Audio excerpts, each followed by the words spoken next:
Muito bem. No prosseguimento, então, deste nosso quarto Encontro Nacional de Mediação e Arbitragem, aqui da OAB São Paulo, teremos o terceiro painel que tratará sobre tutelas provisórias e carta arbitral. Portanto, vamos fazer a formação da mesa diretora deste painel e convidamos o presidente desta mesa, doutor Daniel Jacob Nogueira.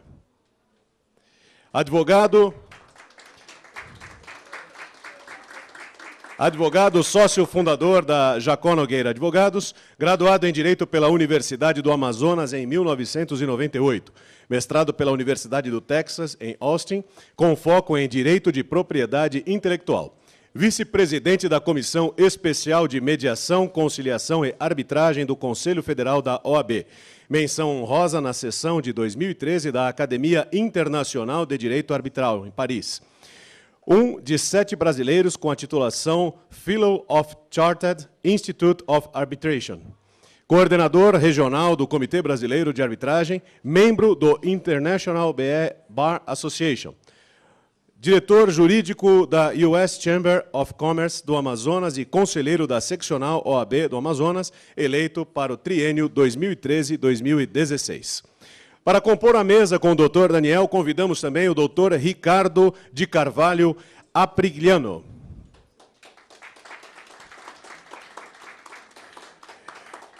Mestre e doutor em Direito Processual pela USP, advogado em São Paulo, diretor da ASP e secretário-geral da Revista Brasileira de Arbitragem.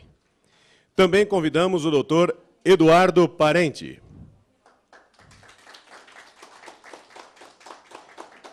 Doutor e mestre pela USP, professor em cursos de pós-graduação, sócio de Salus, Maringoni, Leite, Parente, Jabur, Klug e Perlier Advogados. Me desculpe se eu não pronunciei corretamente.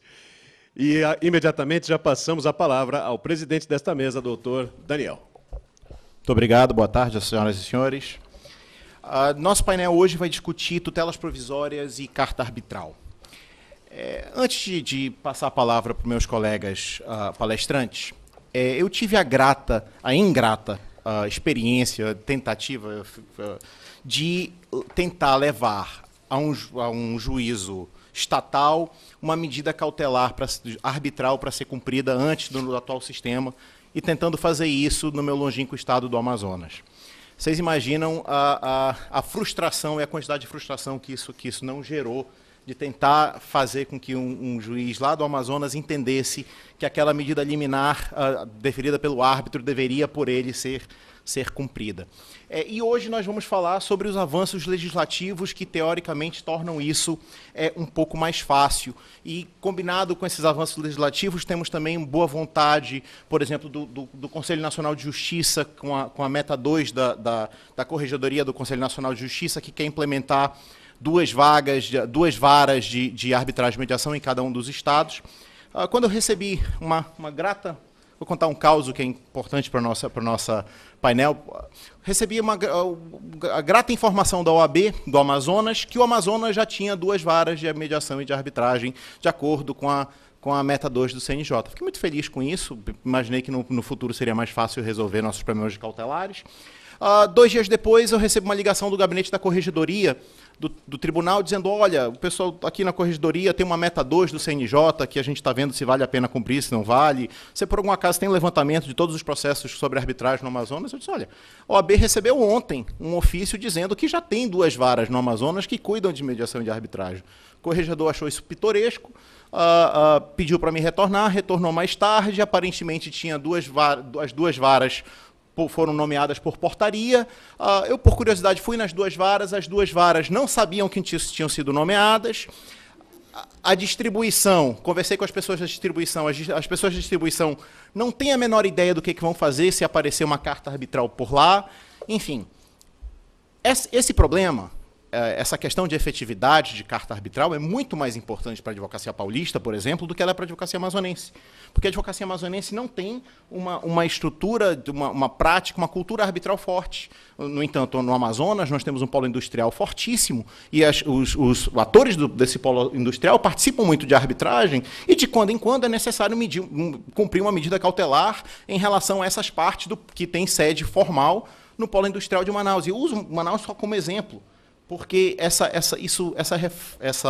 esse fato ocorre em vários outros lugares do país. Então, só para abrir a palavra para os palestrantes, é ótimo que nós que agora existe uma nova lei, e essa nova lei tem um novo sistema. Isso é espetacular. É muito bom que o CNJ esteja empenhado em tentar fazer com que haja um novo horizonte sobre a arbitragem no Brasil.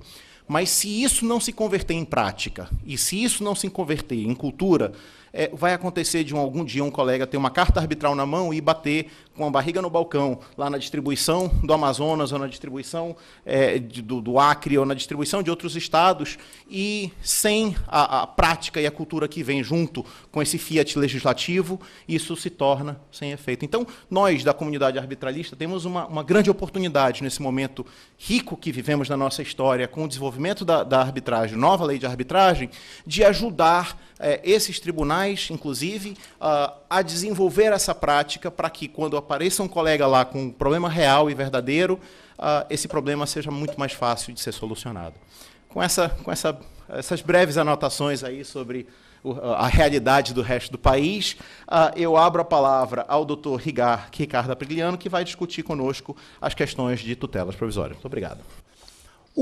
A lei de arbitragem, originalmente, ela traz um dispositivo, o artigo 22, e ele sempre foi fonte de problemas, porque aí a gente precisa voltar em 1997, no começo, nessa década, nos anos subsequentes, para entender um pouco a dinâmica de um juiz receber uma determinação de um particular para cumprir uma ordem que ele particular determinou, mas que ele particular não pode implementar. Isso é, culturalmente falando, muito complicado, é muito difícil. Além do problema operacional de como é fazer chegar a esse juiz essa tal ordem.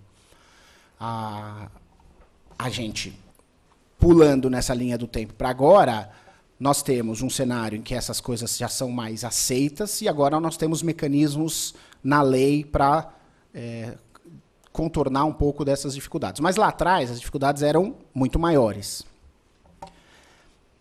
Mais do que isso, como um juiz recebe a situação de um particular poder revogar a sua ordem, poder revogar uma tutela de urgência porventura proferida por um juiz de direito. Mais ainda, essa ordem pode ter sido dada pelo desembargador, pode ter sido dada nos tribunais superiores. E o árbitro, quando recebe o encargo, quando o tribunal arbitral é instituído, o árbitro, nos termos da lei de arbitragem original, ele já tinha a possibilidade, a prerrogativa de rever aquela decisão proferida em sede de tutela de urgência. Tão simples quanto isso. O doutor Daniel, um advogado particular, pode revogar a ordem que o ministro Luiz Felipe Salomão, que estava aqui conosco de manhã, deu numa determinada arbitragem. Esse é o sistema da lei de arbitragem no que diz respeito às tutelas de urgência. Esse é o sistema original. O artigo 22 dizia isso de uma forma um pouco, na verdade, disfarçada para não sofrer resistências em função da explicitação dessa circunstância. Mas essa era uma circunstância que foi sendo construída e ela tem uma explicação lógica, que é o confronto dessas autoridades, o confronto dessas competências. Quando é que você submete uma questão que foi, por contrato, entregue para os árbitros, antes para um juiz? Bom, quando esses árbitros ainda não estão instituídos, esse tribunal ainda não está composto. F5? Boa. E aí eu vou te avisando, Edu, você me ajuda. Obrigado.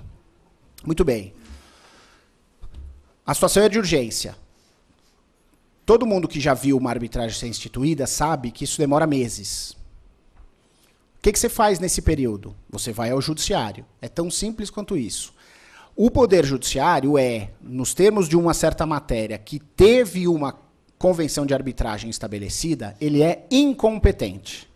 Mas isso, no plano do processo, nós resolvemos atribuindo excepcionalmente a um juiz incompetente a atribuição de deliberar sobre aquela matéria até que aquela matéria possa ser submetida ao juiz competente. Esse é um princípio processual que é trazido para o universo da arbitragem por essa dificuldade prática, dificuldade de como eu resolvo um problema de urgência se eu ainda não sei quem vai julgar o meu caso, porque eu ainda estou nomeando o primeiro árbitro, depois esse árbitro tem que responder um questionário, ele tem que ser validado, o outro árbitro também passa por esse procedimento, eles dois se conversam para nomear um terceiro, conforme a instituição de arbitragem há uma lista, pode não haver lista, isso tudo demora tempo. Então, a tutela de urgência, ela tinha uma solução na lei anterior, a construção da doutrina e da jurisprudência foi entendendo isso tudo e havia um sistema mais ou menos organizado com várias dificuldades práticas. O que faz a lei? A lei vem e explicita esse estado de coisas. Ela substitui aquele artigo 22 que tinha uma disposição, se você quiser passar para frente, que tinha uma redação um pouco esquisita e passa a prever esse pequeno capítulo com essas duas disposições, o 22A e o 22B. E tudo isso que eu acabei de dizer agora é textualmente dito na lei. Muito bem. Então nós temos tudo aparentemente resolvido. Você, antes da instituição da arbitragem, vai ao Poder Judiciário e obtém a sua decisão, tenta obter essa decisão. Depois disso, você está obrigado a ir à arbitragem, a instituir o juízo arbitral, nos termos daquela combinação.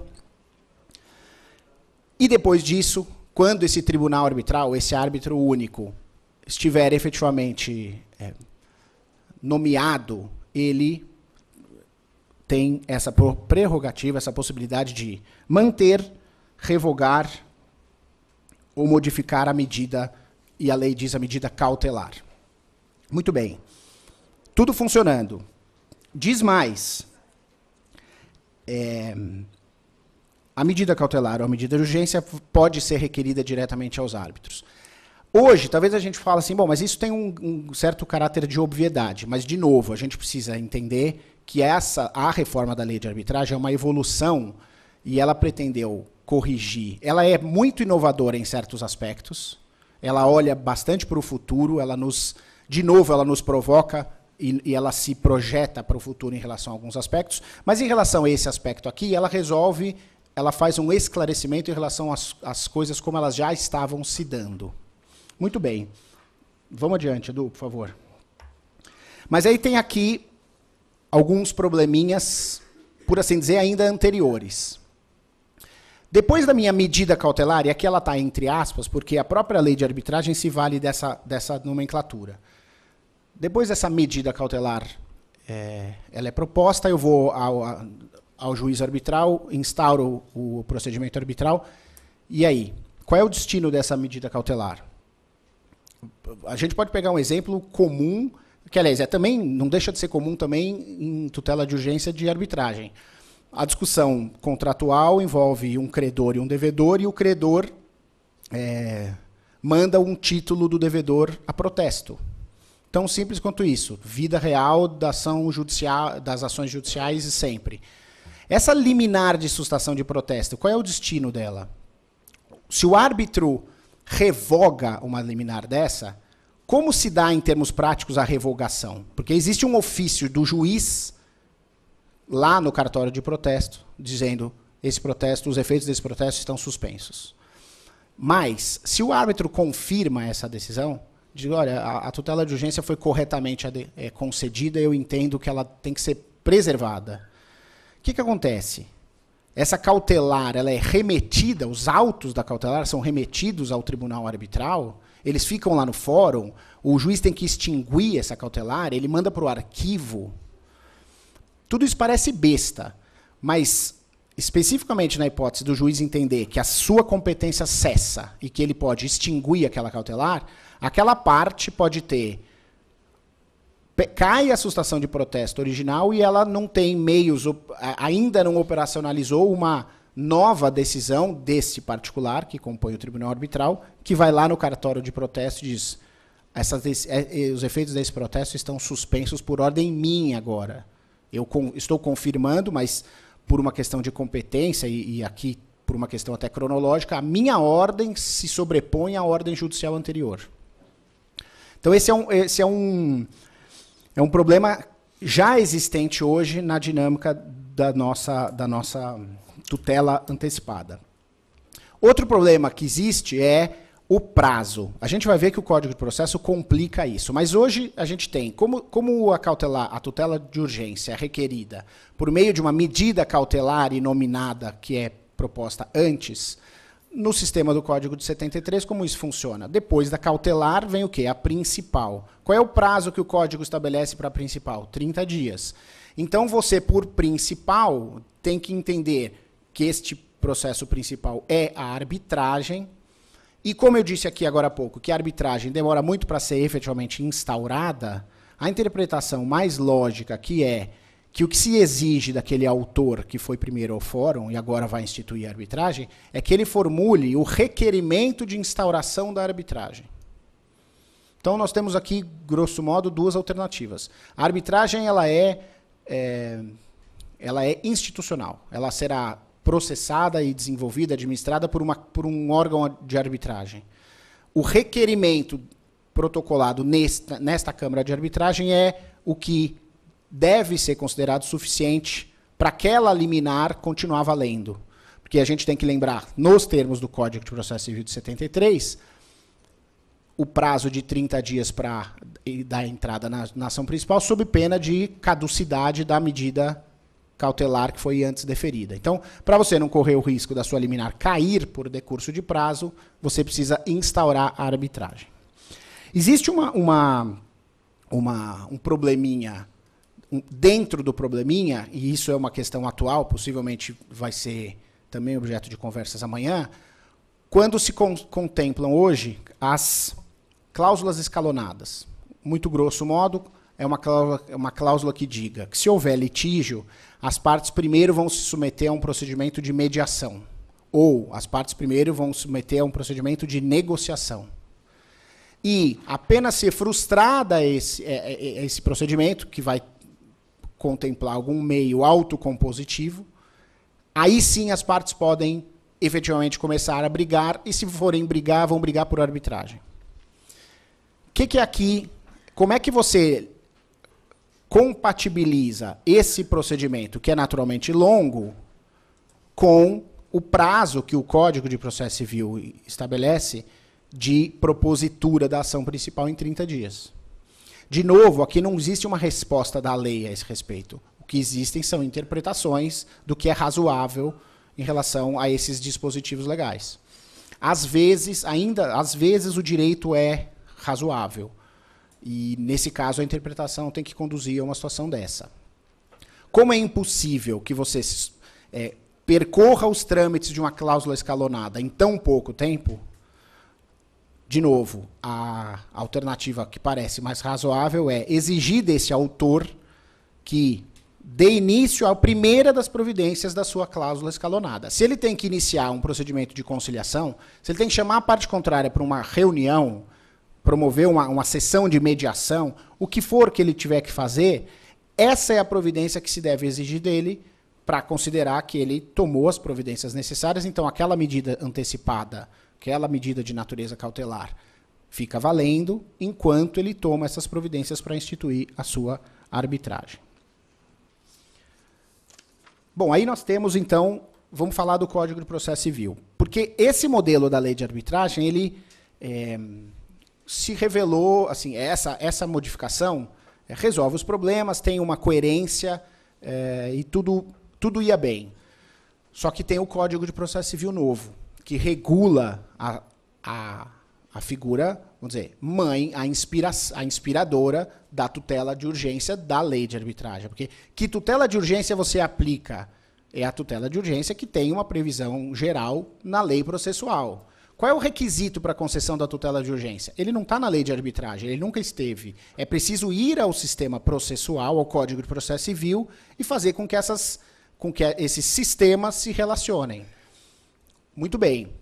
Eu não vou falar muito disso aqui, porque o grande especialista sobre essa relação entre sistemas jurídicos diferentes é o Dr. Eduardo Parente, cujo doutorado é especificamente sobre isso. Preparem-se para o pior, porque o sistema de tutela cautelar e tutela antecipada no Código de Processo Civil é, assim, data vênia, um horror. Um horror. Onde ele é bom? Ele é bom quando ele unifica esses requisitos sobre a tutela de urgência. O que a gente sempre aprendeu como periculum in mora, fumus boni iuris, até a terminologia adotada no Código, ela é uniforme, seja para aquilo que a gente chamava de processo cautelar, seja para aquilo que a gente chamava de tutela antecipada. Mas apesar até da ciência ter evoluído para considerar que essas diferenças são irrelevantes, que a situação de urgência é a característica comum de várias situações concretas, e o que interessa é isso, o que interessa é proteger a situação de urgência, o que o legislador faz no Código de 2015? Ele cria 2 procedimentos diferentes, conforme você esteja pedindo uma cautelar ou uma tutela antecipada. Então eu não vou, sem alongar a conversa sobre quais são esses procedimentos e o que é diferente de um e de outro, basta pensar que o fato de existirem 2 procedimentos faz com que alguém tenha que decidir se é cautelar ou se é antecipada. E, portanto, a gente vai continuar discutindo o que é tutela cautelar e o que é tutela antecipada.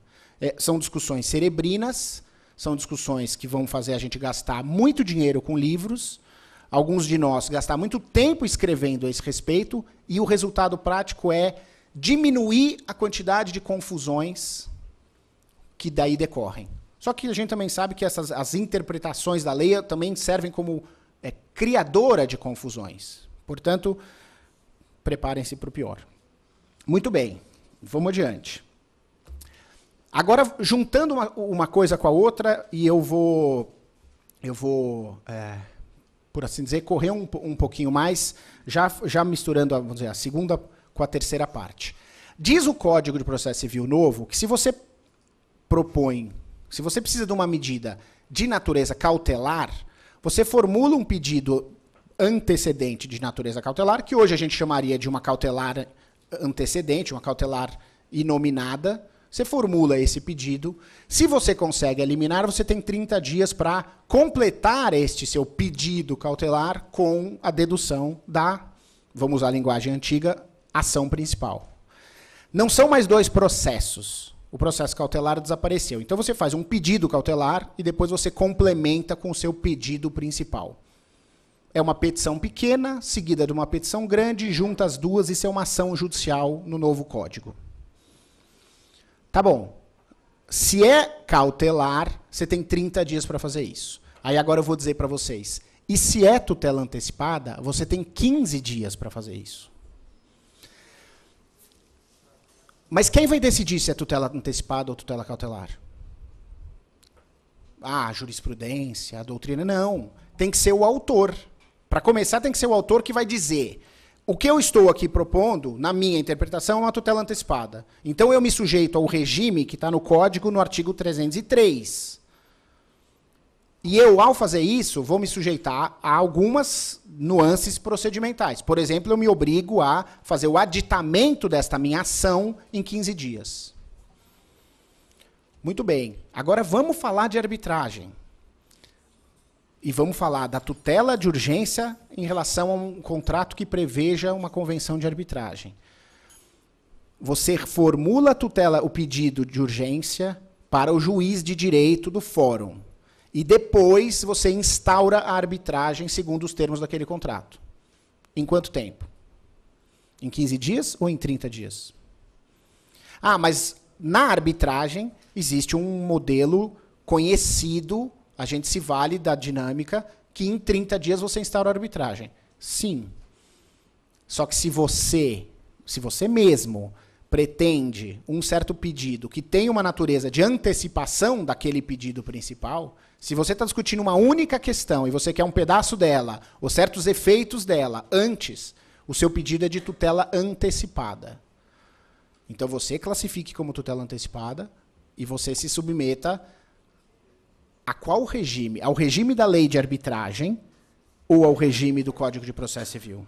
E se você tiver um pedido de natureza cautelar, o seu pedido, então, ele só o seu pedido principal, ele só será deduzido em 30 dias.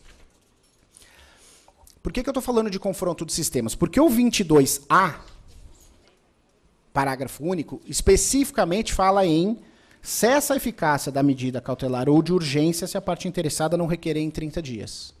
E o Código de Processo Civil, que é de onde a disciplina original é extraída, agora fala em 15. O que se vai escolher? Só que o problema maior é, voltando um pouquinho, a gente não deveria estar diante dessas escolhas, porque essas legislações elas foram reformadas ao mesmo tempo e elas não se conversaram. Então você tem dois... Amanhã vocês vão ficar mais chocados ainda, porque com a mediação é um pouco pior.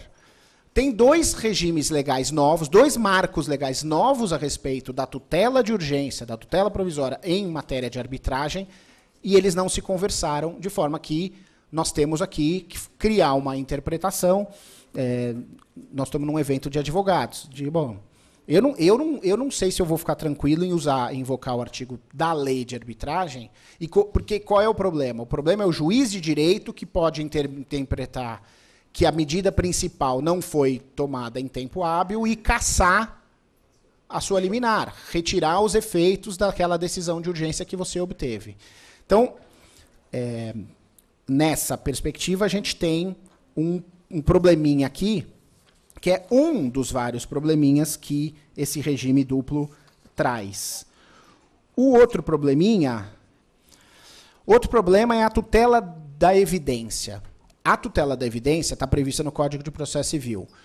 Ela é a evolução do que hoje a gente tem no 273 do Código, que é a tutela antecipada, que ela é dada em função do manifesto propósito protelatório do réu, ou porque a parte do pedido é incontroverso.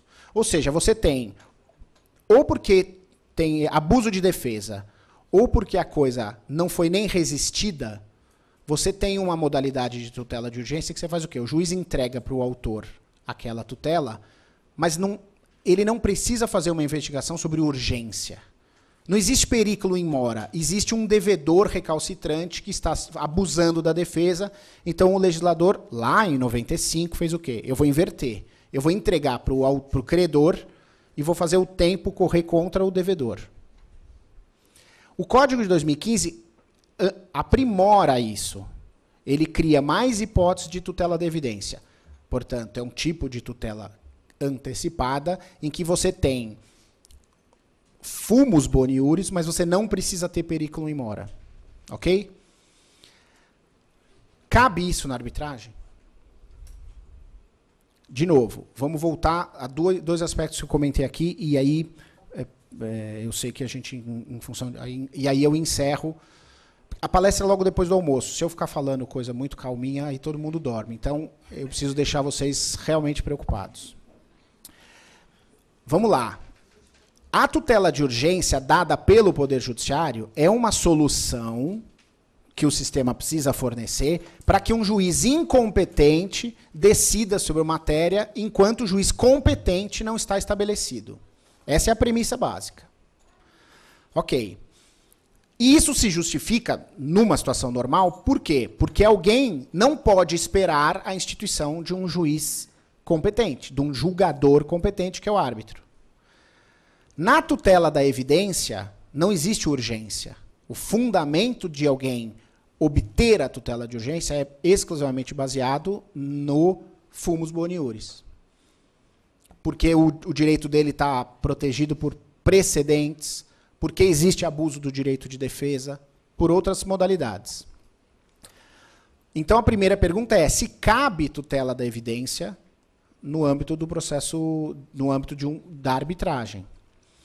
E aí eu poderia até fazer uma outra provocação para vocês, que é, se a lei de arbitragem, quando ela é reformada, ela só fala em tutela cautelar e tutela tutela antecipada, e o Código de Processo Civil traz uma terceira categoria, que é a tutela da evidência, a gente já poderia propor, talvez, uma interpretação dizendo só essas duas estão contempladas, a tutela da evidência não está contemplada no sistema da lei de arbitragem.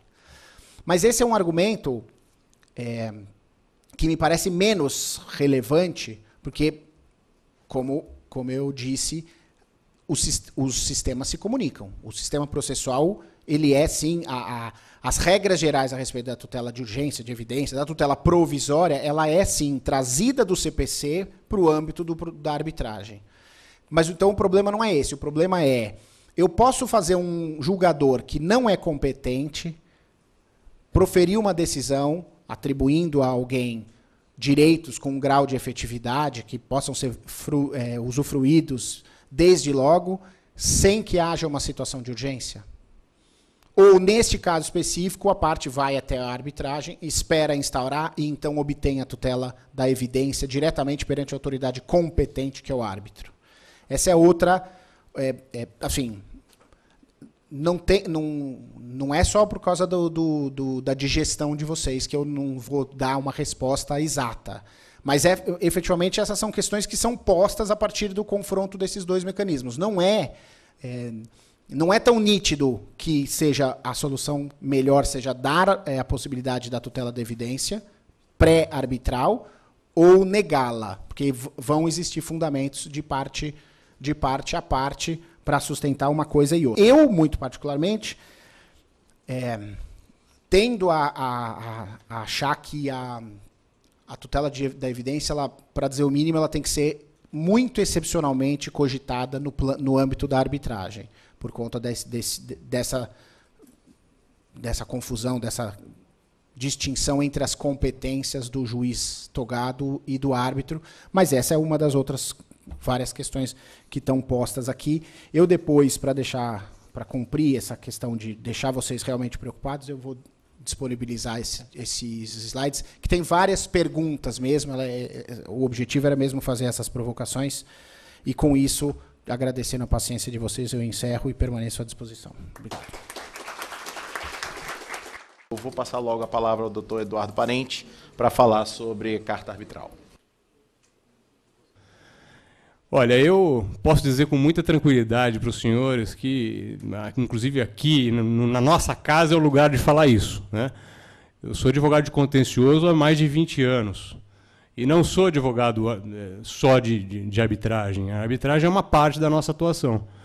O advogado que hoje diz que só faz contencioso quando chegar de um cliente importante, uma demanda, uma questão, ou uma minuta de contrato prevendo uma previsão arbitral, o advogado vai virar para o seu cliente e vai dizer o quê? Vamos procurar um advogado?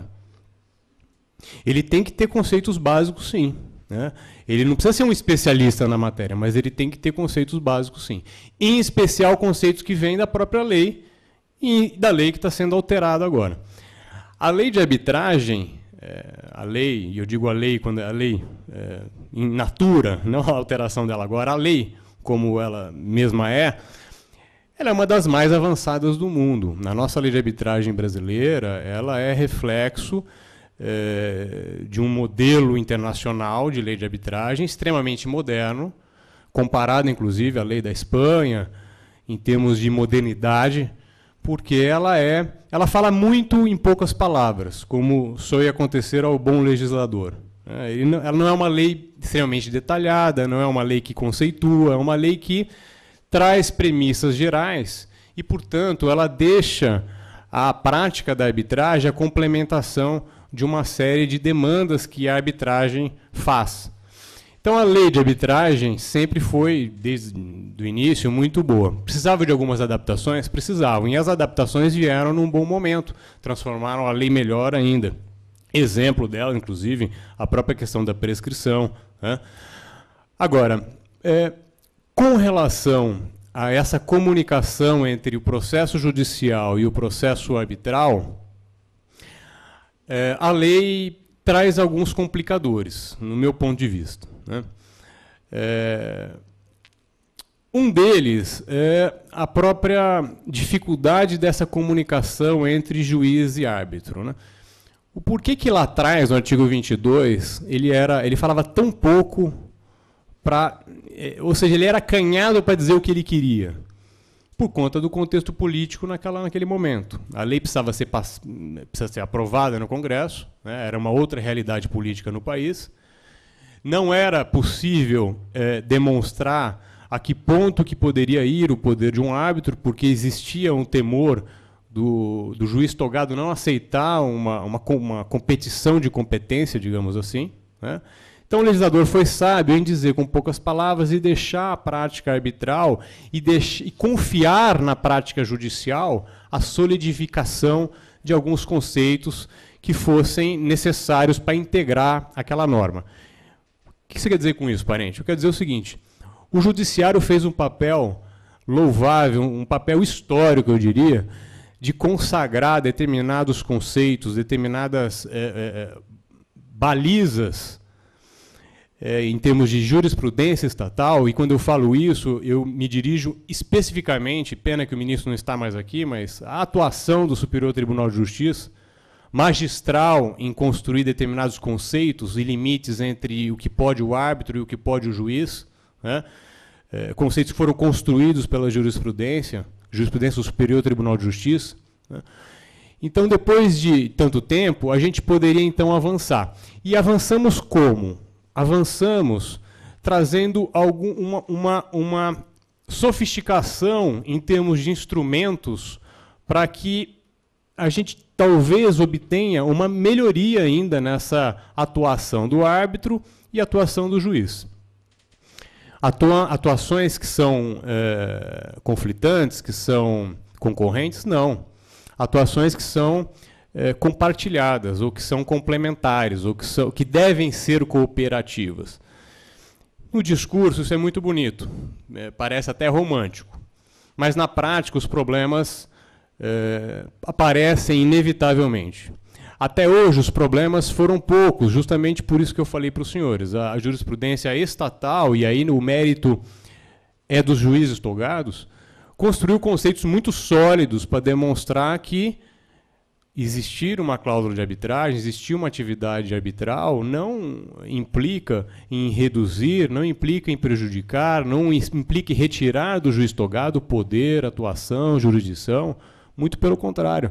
São atividades, são meios, são necessidades diferentes, e para cada necessidade diferente há um método que o Estado oferece, também pela arbitragem, via legislação, de resolução mais adequada. Melhor resolução? Não necessariamente. Resolução mais adequada. Para todos os problemas, a arbitragem é o melhor caminho? Evidentemente que não. Para determinados assuntos somente, né? Então, o que eu gostaria de trazer a reflexão de vocês, antes da gente falar da carta propriamente dita, é como deve ser essa comunicação, essa convivência entre processo estatal e processo arbitral.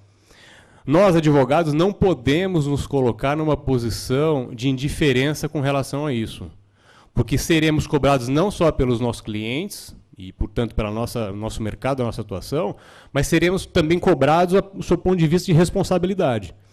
Daqui a um tempo, um conselho mal dado em termos de uma cláusula de arbitragem, em termos de uma busca de tutela de forma equivocada, pode redundar em responsabilidade do profissional. Nós vamos ver isso, se já não estivermos vendo, né?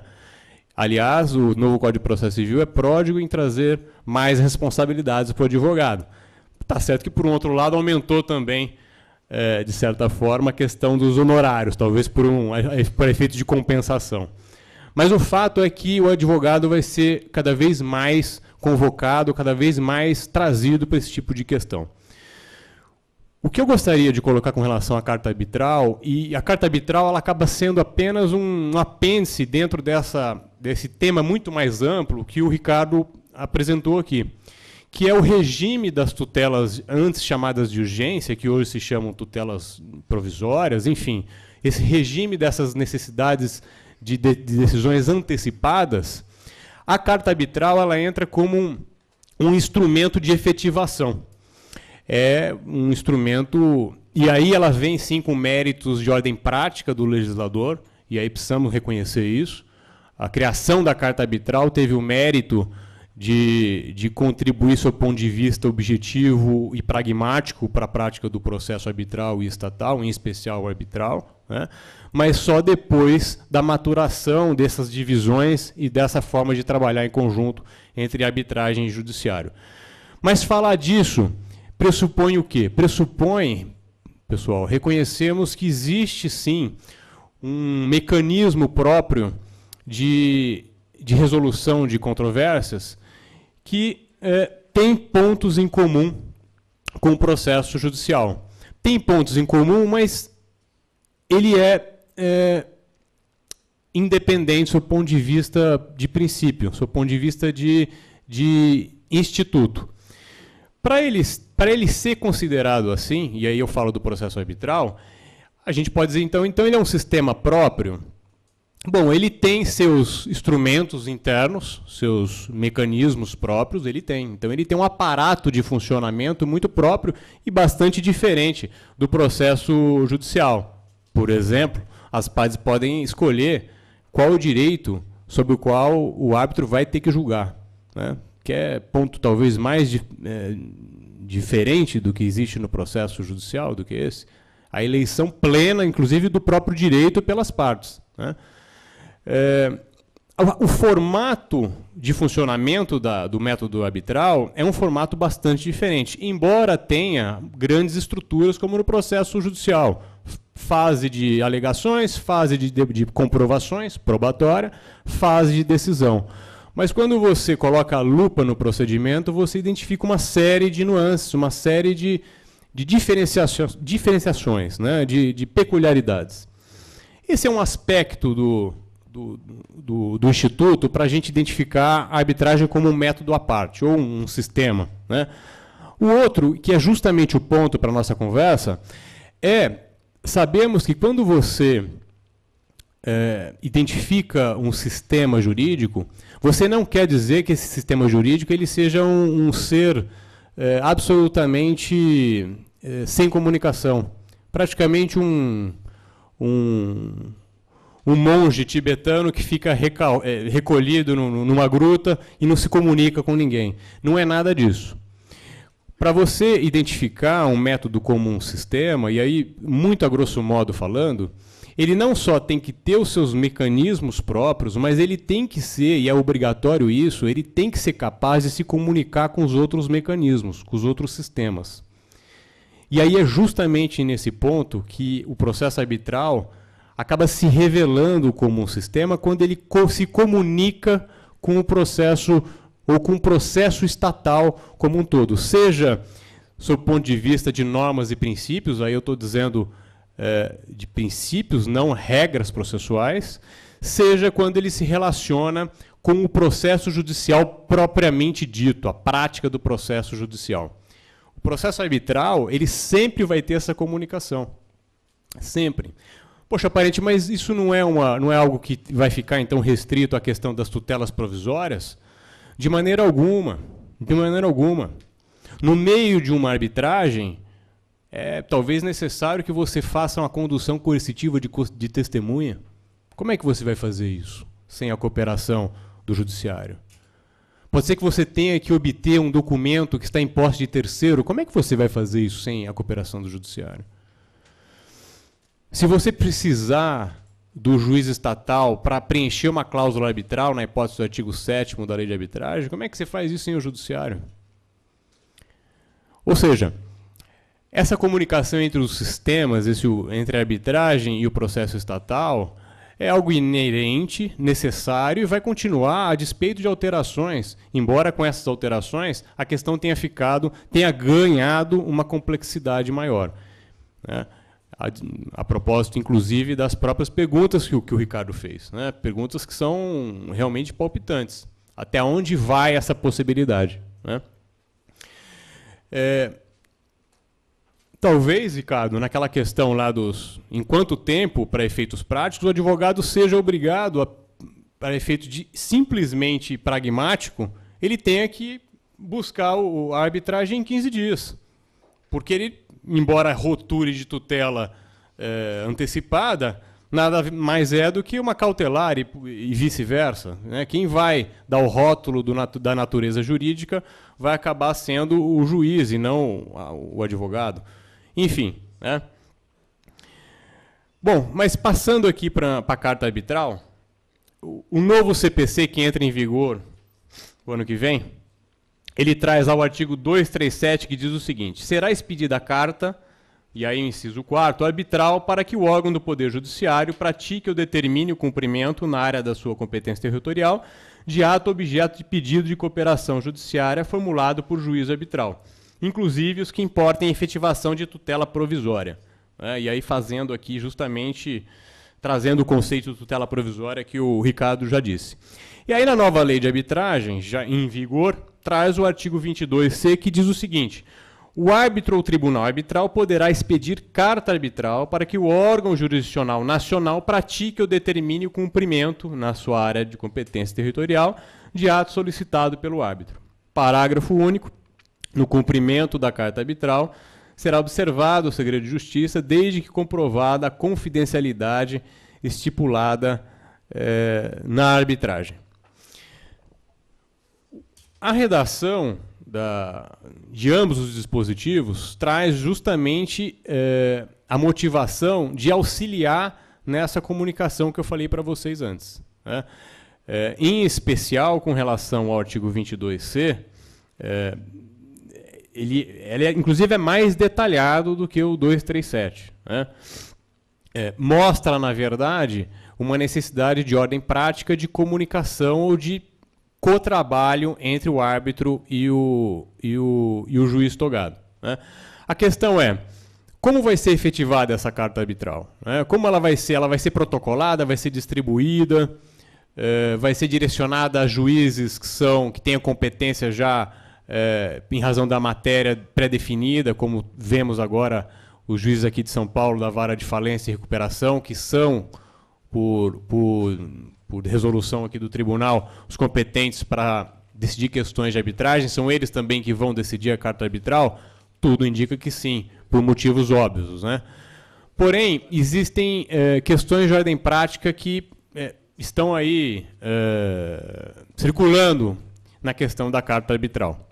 A carta arbitral, até que ponto o juiz, quando recebe uma carta arbitral, vai poder decidir? Ele simplesmente vai cumprir o que o árbitro disse? E se o árbitro não falou tudo, ele precisar complementar? E se a decisão arbitral vier de forma ampla e não for possível, em termos práticos, a efetivação de medidas concretas, até que ponto o juiz vai poder avançar nisso, em termos práticos? Vai ter discussão na carta arbitral? O interessado pode atravessar a petição, pode despachar com o juiz? Como é que vai ser isso? Decisão vai ser passível de agravo, Tribunal de Justiça? Como é que vai ser isso? A gente não sabe. Eu até sendo porta-voz aqui, como associado do Comitê Brasileiro de Arbitragem, aliás, talvez a nossa principal instituição de arbitragem no país, que não administra arbitragens, né? Ressalva feita desde já. O Comitê Brasileiro de Arbitragem elaborou um modelo de carta arbitral que entendo de fundamental importância prática, depois eu vou deixar à disposição dos senhores, que é este daqui, né? Este modelo está sendo circularizado, está sendo disponibilizado, publicizado pelo Comitê Brasileiro de Arbitragem. Inclusive, eu recomendo até a visita ao site do chamado CEBAR, www.cebar.org.br. Lá vocês vão encontrar esse modelo de carta arbitral e, inclusive, foi elaborado com o auxílio de um juiz togado que tem muita prática de arbitragem, que é o Dr. Gajardoni, que é juiz em Franca, auxiliou o comitê a elaborar a redação desse modelo de carta arbitral, né? Que traz, basicamente, em termos práticos, os elementos que seriam necessários para um cumprimento dessa carta arbitral. Então, traz lá a destinação, um cabeçalho, né?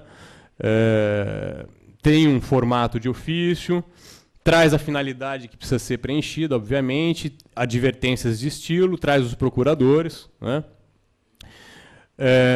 e traz aqui um termo de encerramento, etc. Anexos à carta arbitral, sugere-se o quê? E aí, convenção de arbitragem, obviamente, anexado, documentos que atestem a nomeação dos árbitros, documentos que atestem a aceitação pelos árbitros da função, portanto, a instituição do painel arbitral, né?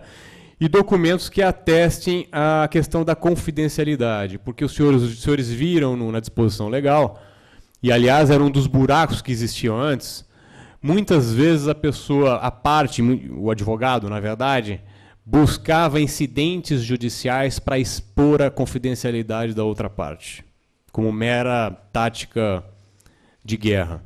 Então, criavam-se motivos para buscar o judiciário, muito menos a propósito de buscar uma decisão e muito mais com a intenção de revelar o conflito perante o judiciário. E os senhores sabem que, hoje em dia, o efeito publicístico do processo constitucional ele está elevado à sua quinta essência, porque a petição inicial ela circula pelos estagiários de todos os escritórios do país com uma velocidade impressionante.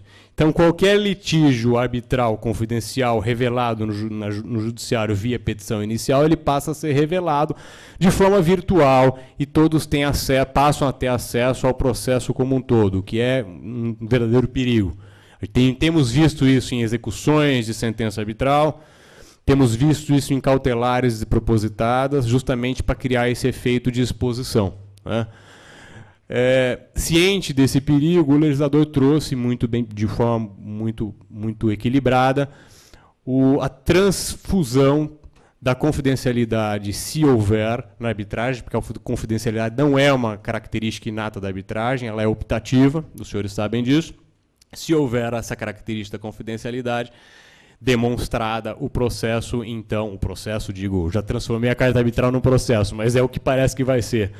Mas a carta arbitral passa a ter um procedimento seguindo o regime de segredo de justiça, que espero que seja realmente segredo de justiça, porque também os senhores sabem, especialmente os advogados um pouco mais experientes, que muitas vezes o segredo de justiça ele acaba sendo uma figura de chacota ou uma ficção jurídica, né? Eu finalizo, agradeço a atenção dos senhores e fico à disposição para eventuais dúvidas e questionamentos. Obrigado.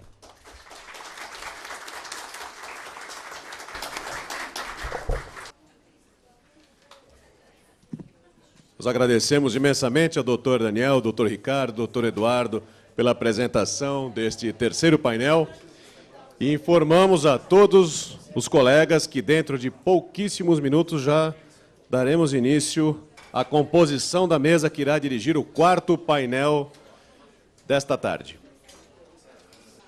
Passaremos, portanto, à composição da mesa que irá dirigir este quarto painel, convidando o presidente da mesa, doutor Joaquim de Paiva Muniz. Sócio da Trent Rossi Watanabe, é reconhecido em publicações tal como Chambers, como League, Individual e Arbitragem. É autor de vários livros, artigos sobre arbitragem e direito societário, sendo professor dessas matérias, membro do Conselho Seccional da OAB do Rio de Janeiro e presidente da Comissão de Arbitragem daquela instituição. Diretor do Centro Brasileiro de Mediação e Arbitragem, maior Câmara do Rio de Janeiro. Convidamos também para compor a mesa o doutor Rafael Alves.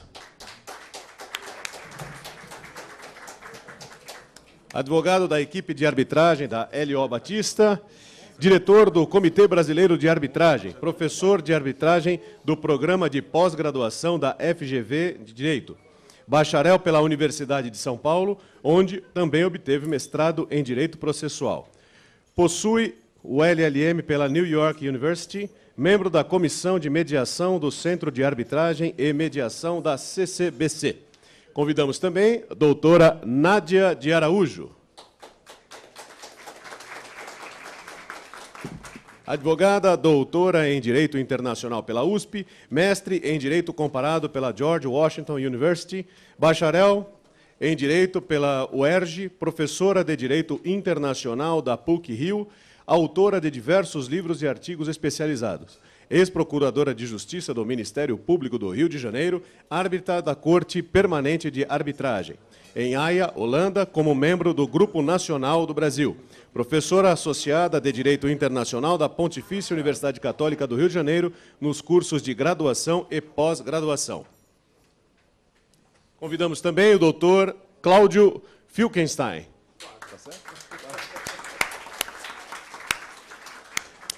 Advogado, árbitro, professor e coordenador do Núcleo de Direito Internacional da PUC São Paulo, professor de Contratos Internacionais, vice-presidente da Sociedade Brasileira de Direito Internacional. E agora convido a todos para uma salva de palmas à mesa formada. E já passo imediatamente a palavra ao presidente da mesa, doutor Joaquim de Paiva Muniz. Conteúdo.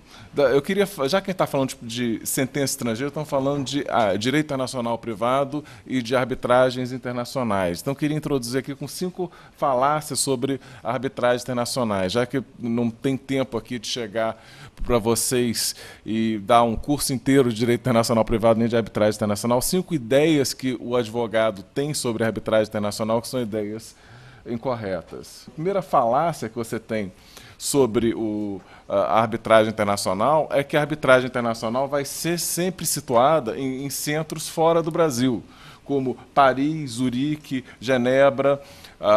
Então, a gente pensa, arbitragem internacional, litígio internacional é ruim porque vai tirar o trabalho de nós, advogados brasileiros, o que não é verdade. A CCI, que é a maior Câmara do mundo, o Brasil está em 3º lugar com o maior número de partes e está no top 10 em sede. A jurisprudência do Brasil é extremamente positiva. E por quê? Não é só pela qualidade dos árbitros, tem muitos aqui, muitos outros aqui vão falar, mas também a qualidade do Poder Judiciário. Quem teve aqui na palestra do ministro Salomão, vê que o judiciário do Brasil tem pessoas, como o ministro Salomão e muitos outros, com a qualidade de qualquer grande judiciário internacional. A jurisprudência do Brasil é um exemplo para outros países. E, com isso, o Brasil tem sido sede de arbitragens internacionais e essa tem que ser nossa luta. Tem que fazer a divulgação do Brasil como sede internacional. E São Paulo, como Rio de Janeiro aqui, aí fica difícil fazer a propaganda de São Paulo, porque eu sou do Rio, mas vamos fazer a propaganda dos dois. São 2 grandes e excelentes centros que estão entre os 12 maiores. Estou falando 12 maiores que o Rio de Janeiro, 12º, né?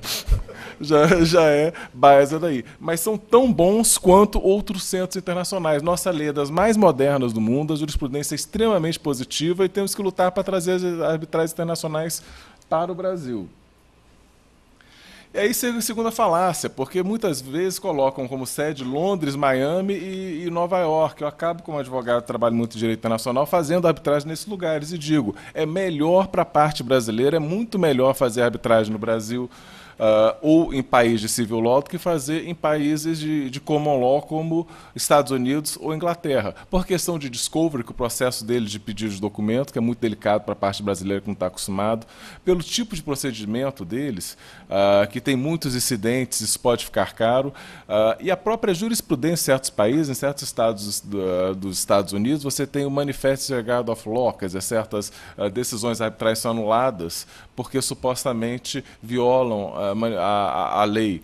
E esse tipo de discussão pode gerar jurisprudência muito negativa. Então é engraçado, porque são poucas jurisprudências negativas no Brasil e quando ocorrem, são primeira página em revistas jurídicas no mundo. E tem muitas jurisprudências negativas nesse país e ninguém faz essa propaganda. Então nós temos que tirar um pouquinho o nosso complexo de vira-lata e saber que o Brasil é um excelente lugar para se fazer arbitragem internacional.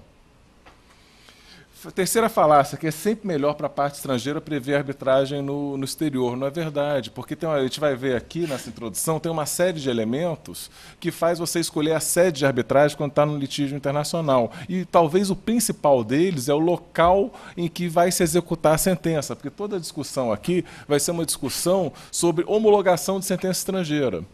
Ora, se você está numa relação jurídica e provavelmente uma parte vai ser a ré, vamos dizer, uma compra e venda, que falta só a entrega do bem, o preço já foi pago na assinatura do contrato. Provavelmente quem vai ser réu vai ser quem tem que entregar. Se eu faço a arbitragem no Brasil, eu tenho uma sentença nacional e eu posso executar diretamente. Se eu faço arbitragem no exterior, vou ter uma sentença estrangeira e aí vou ter que passar pelo STJ, que pode demorar, a média de última estatística foi quase 2 anos. Que você tem um caso complexo, pode demorar muito mais. Então, muitas vezes, para a própria parte estrangeira, é melhor ter uma sede da arbitragem no Brasil quando você vai processar a parte que está no Brasil, que evita a homologação no STJ. Terceira falácia número 2, é que a CCI é sempre a melhor Câmara. A CCI, Câmara de Comércio Internacional, é a Câmara mais renomada do mundo, ela é excelente. Mas muitas vezes, quando você tem... As câmaras brasileiras estão avançando muito, tem a Câmara Brasil-Canadá, a Câmara da Ciesp aqui em São Paulo, o CBMA, que sou diretor no Rio de Janeiro, a Camarb em Minas Gerais, que pode não ter chegado no mesmo ponto, mas estão chegando muito perto do nível de qualidade das melhores câmaras internacionais. Tanto que o maior evento do mundo de arbitragem, que foi o ICA, foi patrocinado ano passado pela CCBC. E o Grande Multi, que é a competição internacional de arbitragem, 2017, também vai utilizar as regras da CCBC. Isso mostra que temos que tirar um pouco o nosso complexo de vira-lata, nós somos exemplo em boas câmaras de arbitragem também, não precisamos ir para as câmaras internacionais. E a última falácia é que é arriscado ter sede no Brasil do que em outros lugares, como Estados Unidos, Inglaterra. Você vê, muitos outros países também têm jurisprudência negativa, enquanto que no Brasil a jurisprudência tem sido bastante positiva. E aí vem o ponto aqui. A lei de arbitragem no Brasil utiliza um critério meramente geográfico. Se bem que existem certos caveats com relação a isso, que eu vou entrar nas perguntas e respostas. Quer dizer, não existe na lei brasileira explicitamente a divisão entre a arbitragem internacional e a arbitragem doméstica. O que você tem é uma arbitragem que vai levar a uma sentença estrangeira, se a sede for no exterior, ou uma arbitragem que vai levar a uma sentença doméstica se a sede for no Brasil. E o grande diferencial é onde é proferida a sentença. E Deus o diabo está nas detalhes. A grande discussão é o que é proferir uma sentença, a gente vai chegar ali nas discussões. Mas essa fixação da sede tem efeito muito grande. Então, tem vários fatores que a gente tem que levar em consideração. Primeiro, o local da sede da arbitragem vai implicar no lugar de execução da sentença. Se você vai precisar, sendo uma sentença arbitral estrangeira, homologar no STJ, ou se for doméstico, você simplesmente executa como se fosse uma sentença. Também a questão de aplicação da Convenção de Nova York, quando se está tratando, quase todos os países são signatários da Convenção de Nova York, é a convenção que institucionaliza a homologação de sentenças estrangeiras. Mas é muito arriscado fazer, nos poucos países que não estão sujeitos à Convenção de Nova York, é muito arriscado fazer nesse país, eu não recomendaria. A qualidade do Poder Judiciário da sede é muito importante, porque ela vai ser o foro para a ação anulatória, isso já está consolidado na jurisprudência brasileira. É especialmente importante, não só de países, você vai querer botar num país que a jurisprudência seja positiva, e nesse sentido a jurisprudência brasileira é muito, olha eu mesmo me cortando aqui, a jurisprudência brasileira é muito favorável, então, como disse, talvez seja melhor colocar em termos de jurisprudência no Brasil do que nos Estados Unidos ou na Inglaterra. Como também você tem que tomar muito cuidado em que local do Brasil você vai colocar, né? Certos lugares aqui, como a Comarca Central de São Paulo, Rio de Janeiro, maravilhoso, como sempre. Belo Horizonte é muito positivo, outros lugares estão começando a ter uma jurisprudência positiva, mas você não vai colocar numa sede, num local que você não sabe qual é a jurisprudência, não sabe se seu juiz vai dar anulatória, vai conhecer a arbitragem, porque aí eu tiro no escuro. O risco de cautelares anti-arbitragem, né, você não vai querer ter um poder judiciário que paralise a arbitragem. A questão da sede da arbitragem implica na aplicação subsidiária do direito processual, tem que tomar muito cuidado. O maior exemplo é com relação à discovery, quando você tem uma arbitragem nos Estados Unidos ou na Inglaterra, tudo bem que eles não utilizam na arbitragem internacional lá como se utiliza no processo judicial, mas você tem um procedimento que é influenciado por certas práticas, que são muito diferentes das práticas brasileiras. Então, nós que normalmente advogamos para as partes brasileiras, vamos sentir essa diferença, o processo pode ficar mais caro. Tem que tomar muito cuidado na sede de arbitragem com requisitos, né? Se você tem requisito, por exemplo, de ter um advogado local naquilo, se você tem requisito de visto para os árbitros, tem um elemento aqui, foi citado aquele decreto de portos, que eu acho que tem muitas críticas a fazer. Uma das críticas é que ele fala expressamente que você tem que fazer arbitragem no Brasil, com relação à questão portuária com o Estado, e que o árbitro estrangeiro tem que ter visto. Para mim isso é absurdo. Como é que um decreto sobre questão de arbitragem vai regular uma questão imigratória que supostamente está sujeita à lei de imigração? A lei de imigração que você vai olhar e ver se naquele caso específico você precisa de visto ou não visto. Não vai ser o Estado, através de um decreto, sobre algo que não tem nada a ver com imigração. Isso é negativo, porque você não vai querer fazer arbitragem no local que, para trazer um árbitro estrangeiro, ele precisa de um visto, porque às vezes ele tem que fazer algum tipo de providência com prazo curto e talvez ele não tenha, precise do visto. Aqui o Brasil é um exemplo. O estrangeiro que conseguiu visto no Brasil, às vezes demora 2, 3 semanas, então uma questão de emergência, um árbitro estrangeiro, se não tiver o visto, não vai conseguir. A questão de custos, né? O quanto custa para fazer a arbitragem, e a questão de praticidade e conforto. Mas eu acho que a questão principal aqui é o seguinte: o Brasil está se tornando um grande polo de arbitragem, tanto que hoje é o terceiro maior usuário da CCI. O Brasil tem uma legislação bastante moderna em arbitragem, e essa reforma acabou sendo bastante positiva, apesar de todos os nossos meios, o resultado final foi muito bom, e a jurisprudência é muito positiva. Então, eu deixo aqui o recado que a gente não tem que ter complexo de vira-lata. Questões grandes internacionais têm que ser trazidas para São Paulo e para o Rio de Janeiro, porque é tão bom como os melhores lugares do mundo. Então, vamos entrar, se a gente não está entrando no primeiro mundo da economia, a gente já entrou no primeiro mundo da arbitragem. E dito isso, eu passo a palavra para... Acho que quem seria? O primeiro seria... Então vamos começar por ordem aqui, o professor Cláudio. A homologação de sentença arbitral, o árbitro tinha aquele cacuete de falar laudo, né? Agora a lei já proíbe. Ou seja, agora a gente tem que falar sentença arbitral. Começa por aí. Eu não vi, para ser muito sincero, concordo com o Joaquim, que a nossa lei já é muito moderna, também não vi nenhuma grande mudança na nossa nova lei de arbitragem ou algo que traga necessidade de maiores aperfeiçoamentos. Foi uma lei revisada, trazendo já a prática, a interpretação doutrinária, muito interessante, achei muito importante, mas não vi nenhuma grande alteração. Como também na nossa área de direito internacional, também não tem nenhuma grande novidade introduzida pelo Código de Processo Civil. Existem algumas mudanças significativas, mas especificamente na nossa área de homologação não houve nenhuma mudança relevante, pelo menos na minha perspectiva. Eu posso pedir para você mudar? A gente tem em algum lugar? A gente vai usar o controle, então, não remoto. Eu vou começar a fazer um paralelo para responder uma pergunta no final.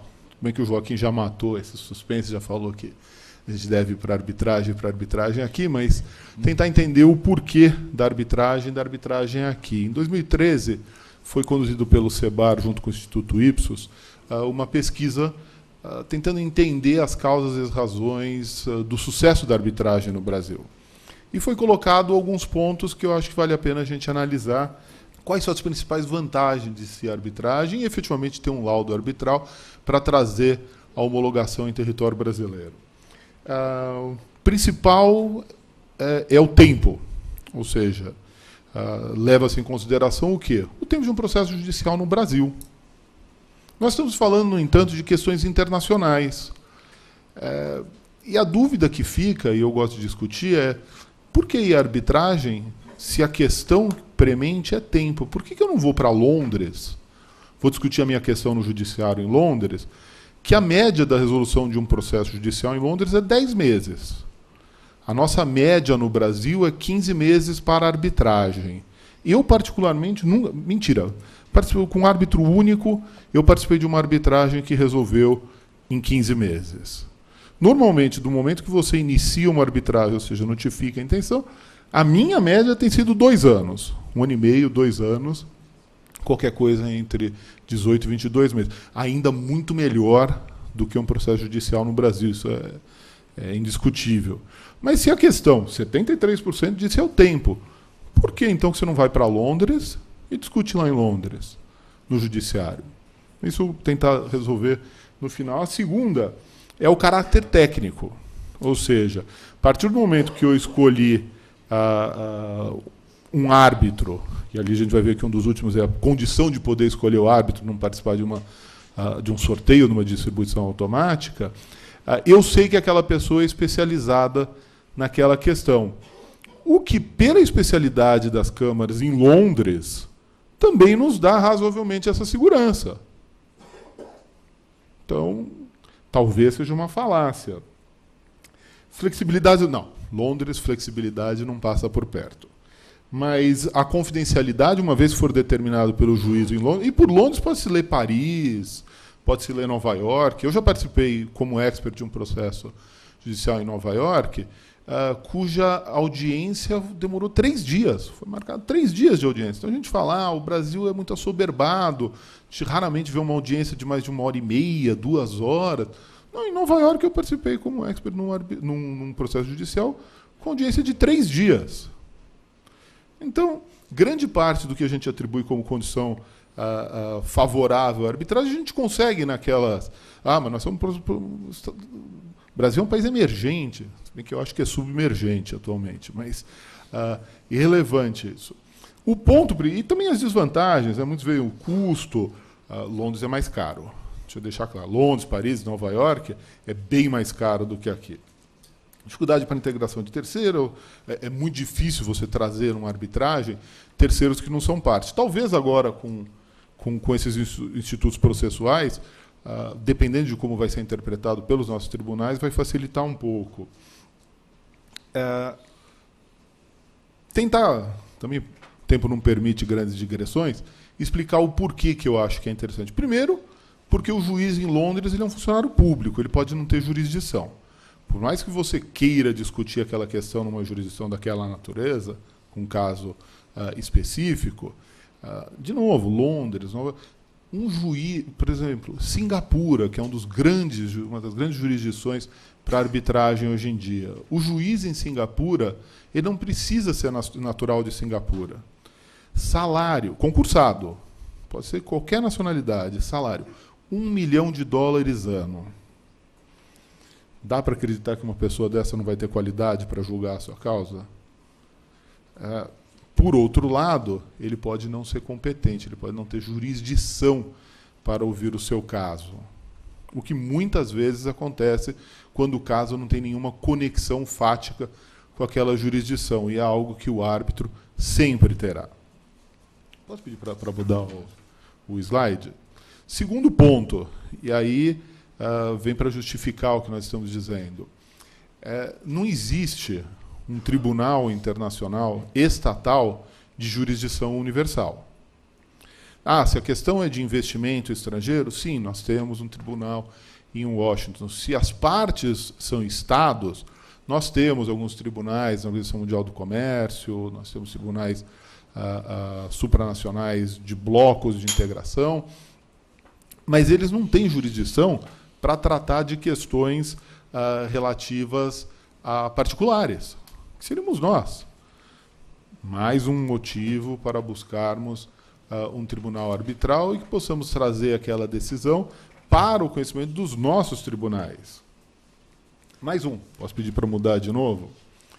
O que acontece quando eu trago uma sentença estrangeira jurisdicional para ser homologado? O Brasil talvez não seja um bom exemplo. Por quê? Porque o nosso juízo de delibação ele é muito aberto. O Brasil não exige reciprocidade, o Brasil não exige absolutamente nada. Existem diversas questões formais que serão analisadas pelo STJ, cumpridas aqueles pré-requisitos, ele será homologado.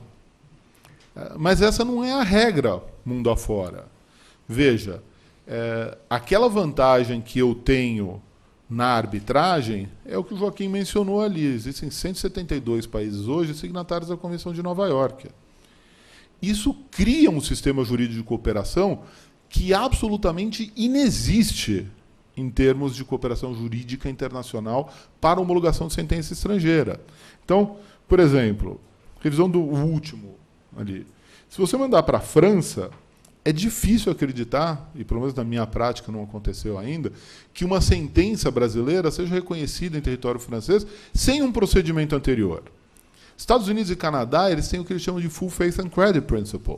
Então você pode ter um juiz que ele que vai decidir, porque não tem uma Câmara Superior em cima, e fala assim, ah, não, o Brasil é uma república de banana. Eu não vou dar a guarida daquilo. Ah, veja, o que está acontecendo de corrupção ali é um sistema corrupto. Isso pode, não pode, já aconteceu. Do mesmo modo que pode chegar um juiz, e a gente teve casos célebres em Dallas, no Texas, que falou, não, uma sentença brasileira é muito séria, então eu vou dar crédito a ela. A gente cai numa alha, ou seja, será que vai, será que não vai? E se não for, será que a gente vai ter que começar a litigar de novo? Na Rússia você não tem escolha, você vai começar um processo de novo. Isto não existe com a arbitragem. É óbvio, o Joaquim lembrou que existem algumas teses novas que vêm sendo trazidas, somente nos Estados Unidos, o Manifest Disregard, o Flagrant Disregard of the Law, que também ainda não se tornou, não é moda, vamos colocar assim, não é uma doutrina sedimentada, mas cria condições para rediscutir algumas questões. Mas, pelo menos que a gente tem acompanhado, pode acontecer. Isso vem a fazer o quê? Vem a corroborar essa tese que a gente tem, e se você mudar o próximo slide, que é o último, tá?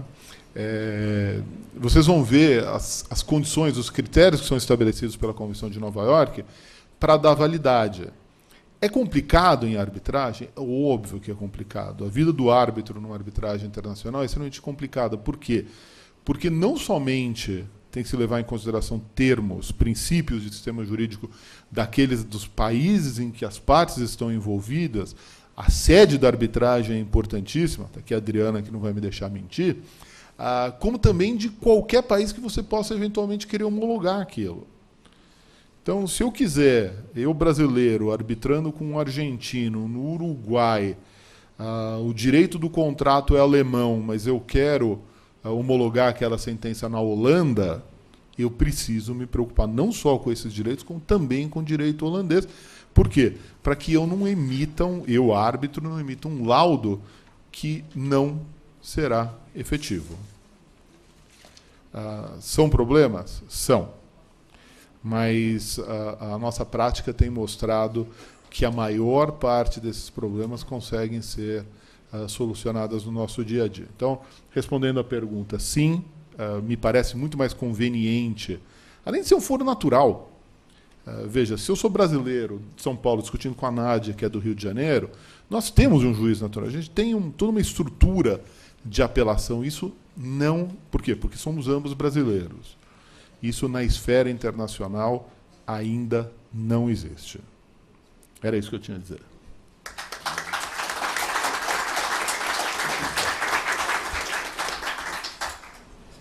Então, passar a palavra para a professora Nádia. De tudo que os meus colegas falaram, a frase que me vem à cabeça é follow the money. A verdade é que a gente faz a arbitragem onde a gente vai poder executar. É esse o melhor lugar. Mas, por circunstâncias, se a arbitragem for feita no exterior e for necessário executá-la no Brasil, e não houver um cumprimento espontâneo, que é o que se deseja de partes no procedimento arbitral, não há como fugir do processo de homologação da sentença estrangeira, e que não está adstrito aos laudos arbitrais, é um processo geral. Qualquer decisão estrangeira, para ter efeitos no Brasil, precisa ser homologada. No passado, essa homologação era competência originária do Supremo Tribunal Federal e ela foi deslocada para o STJ com a Emenda Constitucional 45. Aqui, com relação aos pedidos de urgência, há uma questão muito interessante. O Supremo tinha uma visão, e houve alguns casos em que, no curso da ação de homologação, se pediu medidas de urgência, ele negou, porque, para eles, o fato da sentença estrangeira ainda não ter sido homologado, ela não estava dentro do sistema jurídico nacional. Era como se ela fosse algo estranho, exótico. E, então, nenhum efeito ela podia ter. Houve um caso famoso, esse leading case aqui, o 3408, era até um caso de São Paulo, até uma homologação de um acordo num divórcio, mas que o acordo previa uma quantia expressiva de uma família famosa, e no meio da homologação, já conturbada, o pai do ex-marido morre e era um pouco quem era o aval daquele acordo. Mais do que depressa, a requerente da homologação pediu uma medida para evitar que os bens do inventário, enfim, que iam para o filho, fossem dissipados. E o Supremo, houve pareceres, é um processo muito bonito, tem parecer da ADA, tem parecer de todo mundo, e a grande discussão era: a ação de homologação, no curso da ação de homologação, é possível, tal qual em qualquer ação, uma tutela de urgência ou não? O Supremo entendeu que não, até aquele momento, a sentença estrangeira não podia ter qualquer efeito no Brasil. Com a mudança da competência, o STJ, na resolução número 9, agora está no regimento interno, no artigo 216G, permitiu expressamente esse tipo de tutela, desde que, claro, presentes os requisitos normais às tutelas, fumus bono iuris e o periculum in mora. No caso dos laudos arbitrais, eu tenho acompanhado o trabalho do STJ. Hoje, o STJ já julgou, nesses 10 anos, em torno de uns 60 laudos arbitrais.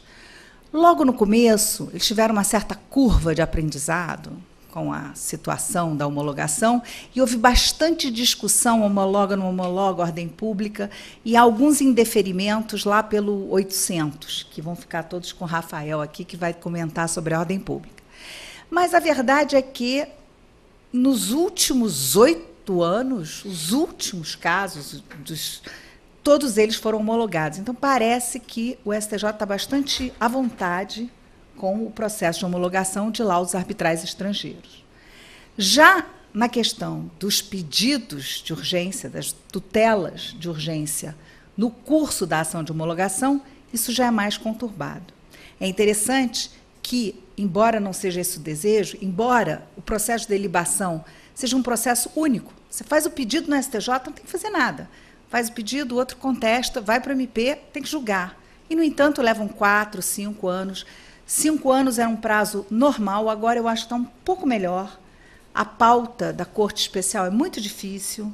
Votam 15 na homologação da sentença estrangeira contestada, enquanto o STJ está em torno de 14 mil sentenças estrangeiras e 95%, 13.500, são só sentenças estrangeiras, a maioria de família. As comerciais, por assim dizer, de questões do direito comercial, entre elas os laudos arbitrais estrangeiros, são todas contestadas. Isso adiciona ao processo uma dificuldade de caminhar bem grande, e elas têm demorado mais do que o desejado. Então, eu acho importante assinalar esse efeito econômico. Antes, se um devedor, se alguém que tinha sido condenado num laudo arbitral estrangeiro, se visse na posição de réu no processo de homologação, ele sabia que não precisava se preocupar com o pagamento de nada até isso acabar. Levava uns 5 anos e ainda tem execução, né? Porque homologado, você tem a carta de sentença e você começa a execução. Nem começou a execução. Dá uma certa tranquilidade ao devedor. Com a possibilidade da medida de urgência, aí quando você tem um arresto de bens, quando os seus bens estão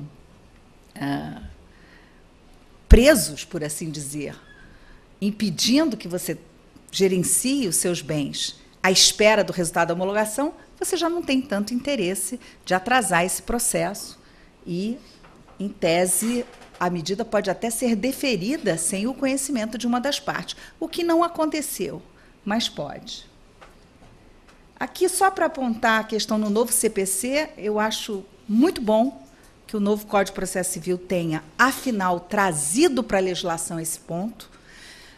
É preciso ressaltar que, no Código atual, o único artigo da homologação é o 483, dizendo que tem que homologar, e essas regras sempre foram parte, primeiro, do regimento interno do Supremo, depois, com a resolução número 9 do STJ, e agora no regimento interno do Supremo.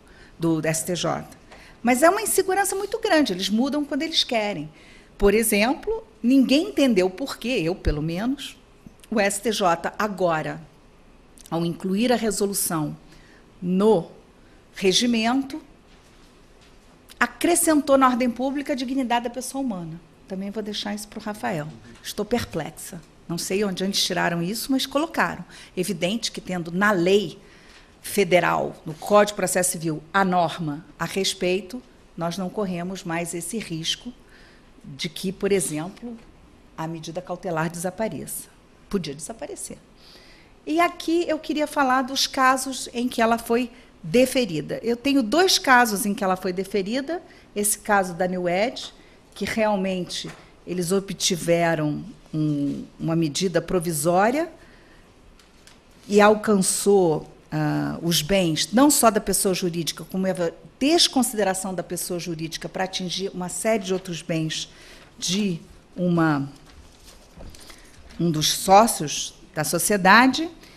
E eu gostei dessa linha do acórdão em que, na decisão do ministro, ele diz: nessa linha, se viável a penhora, possível será o arresto. A sentença estrangeira pendente de homologação constitui prova literal de dívida líquida e certa. Isso avança para nós nessa matéria da medida de urgência. E aqui também, nesse outro caso, a medida foi deferida, se entendeu que havia o perigo. As medidas não deferidas, porque eu já sei que já tive o meu primeiro cartão, tem 2 questões que aparecem muito. Tem uma questão que aparece, que também o novo CPC vai acabar, que era a tentativa de impedir a continuidade da ação de homologação por estar pendente um recurso no plano interno. Como vocês sabem, pelo artigo 90 do CPC, não há litispendência no plano internacional. Então, o STJ sempre negou esse tipo de pedido. Mas agora, o novo CPC acrescenta, e eu não sei de cor onde é que ficou 90, 21, 22, 23, acrescenta expressamente que você não impede a continuidade da ação de homologação porque tem uma ação aqui. Então, isso é uma coisa que esclareceu, algo que a jurisprudência já tinha consagrado, mas o novo CPC traz a norma. E também, essas outras aqui, a discussão já é por conta já de perigo no imora, perigo de que os bens sejam dissipados. Da minha... tem mais umas aqui, umas mais recentes. Da minha pesquisa, eu cheguei à conclusão que o que me pareceu é que não há uma discussão muito profunda, não trazem os advogados aos autos uma discussão muito profunda sobre os fatos, sobre questões reais desses pedidos liminares. A maioria das decisões é bem sucinta e diz assim: não foi provado que há perigo, não há perigo.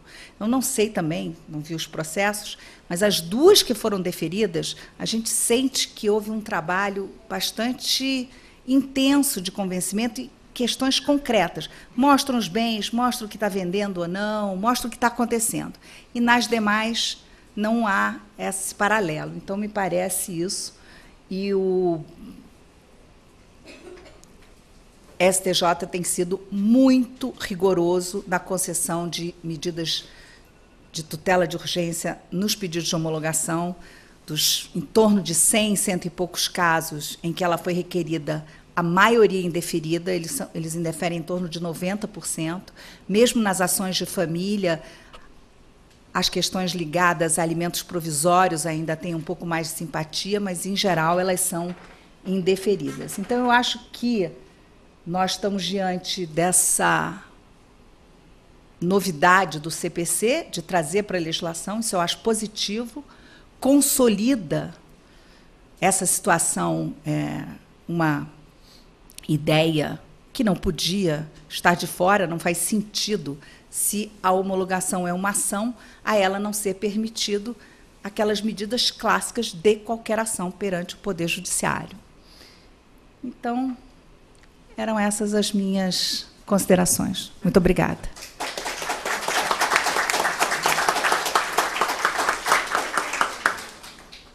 Embora o tema desse painel dissesse respeito também à sentença nacional, nós optamos aqui, os palestrantes, por restringir a sentença estrangeira para poder focar a discussão, porque o tempo é muito escasso. Bom, evidentemente que nesses 10 minutinhos que me cabem, eu não pretendo esgotar o tema da ordem pública, um tema difícil, escorregadio, e também não vou defender nenhuma tese em 10 minutos, até porque o Dr. Carmona sabe, o local para defender tese não é numa palestra na OAB. Meu orientador, o professor Carlos Alberto Carmona. A minha proposta é mais simples, na verdade, é só passar a vocês o estado da arte desse tema no STJ. E eu escolhi 2 aspectos ligados à ordem pública. Primeiro, a ausência de consentimento para submeter a arbitragem e depois a famosa decisão ou sentença imotivada. Eu vou começar com o primeiro ponto. Mas antes disso, eu queria só fazer uma introdução importante, que na verdade, um elogio à atuação do STJ nas últimas décadas. Acho que boa parte do nosso avanço da arbitragem no país se deve, sem sombra de dúvida, a uma atuação firme, persistente e bastante correta do STJ. Os nossos avanços na arbitragem, boa parte deles ocorreu porque o STJ tomou a postura corajosa de enfrentar as decisões difíceis e cristalizar diversos entendimentos. Hoje, boa parte deles já está na lei de arbitragem, né, estão positivados na lei, como disse no painel anterior, Dr. Eduardo Parente, Dr. Ricardo Preliano.